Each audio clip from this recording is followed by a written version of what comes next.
आई, माझे भाऊ आणि भाऊजे येत आहेत मला भेटायला. हा मग मी काय करू त्यात? नाही हो आई, ते पहिल्यांदाच येणार आहेत म्हणून म्हटलं काहीतरी थोडंफार सामान आणि श्रीखंड आणू का त्यांच्यासाठी. कशाला? घरात डाळी डुळी नाही तोय, आणि आपण जे खातोय तेच खातील किती? आली मोठी शाणी. आणि या माणसंच आहेत ना का जनावर आहेत? माणसं खात्याल तीच खात्याल. जा बोटभर चहा ठेव, जरा डोकं लय दुखायला लागले. हो ठेवते. ह्या गुडघ्यानं आणि कमरेनं तर मला नुसता वैताग आणलाय.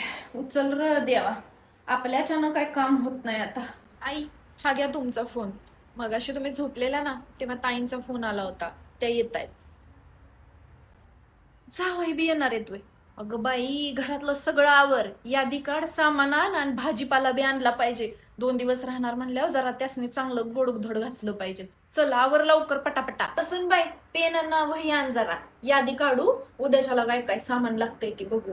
लेकन जावई येणार आहेत, असंच मोकळं घर चांगलं नाही वाटत. काय काय संपलंय मला आत्ताच सांग, म्हणजे मी जाते बाजारात आणि पटापटा घेऊन येते. निघाली बघ मी बाजारला.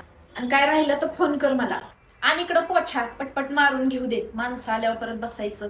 हा भेदभाव आयुष्यभरात कधीच संपला जाणार नाही, नाही का?